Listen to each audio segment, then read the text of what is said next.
આપણે બીટને સરસ ખમણી નાખ્યું, એકદમ સરસ ખમણીને કમ્પ્લીટ કરી નાખ્યું છે. તો આપણે આની અંદર ખાંડ એડ કરવાની છે. એની અંદર 2-3 ચમચી આપણે ખાંડ નાખીશું. આપણે 1 ચમચી ઘી નાખવાનું છે. ઘી નાખી અને આપણે સરસ મસાલો બનાવી નાખવાનો છે. એકદમ સરસ મસાલો બની જાય છે. આપણે મસાલાને આ એક બાઉલમાં આપણે એડ કરવાનો છે. પછી આપણે 1 ચમચી હજી ઘી એડ કરવાનું છે.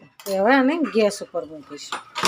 ગેસ ચાલુ કરી અને આપણે એનો સરસ મસાલો બનાવવાનો છે. એકદમ ધીમો ગેસ કરી નાખીશું. આપણે એમાં એલચી પાવડર એડ કરીશું અને પછી આપણે એને સરસ શેકાવા દઈશું.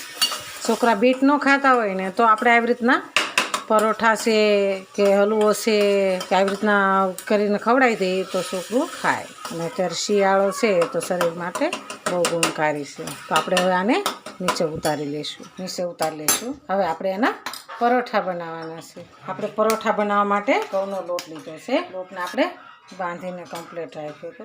તો આપણે આને આવી રીતના વણી લઈશું.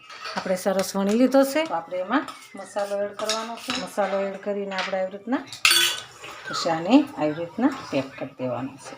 આપણો પરોઠો પેક થઈ ગયો છે. તો આપણે એને લોટમાં બોળી અને વણવાનો છે. વણાઈ ગયો છે. તો આપણે હવે લોટી તપી ગઈ છે. તો આપણે લોટી પર તળવાનું છે. આપણે એને તળી લેવાનું છે. ઉપર ઘી લગાવવાનું છે.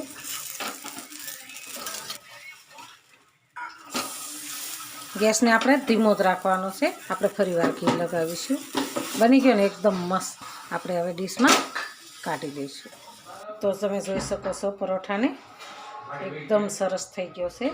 તો નાના છોકરા હોય તેને આપણે બીટ ન ખાતા હોય તો આવી રીતના પરોઠા બનાવી દેવાનો અને આપણે પરોઠો છોકરાને ખવડાવી દેવાનો. બની ગયો ને એકદમ મસ્ત. હાલો ખાવા બીટનો પરોઠો. આ મસ્ત પરોઠો બને છે. તો હાલો ખાવા. આ મારો વિડીયો ગમે તો લાઈક શેર અને સબસ્ક્રાઈબ કરી દેજો.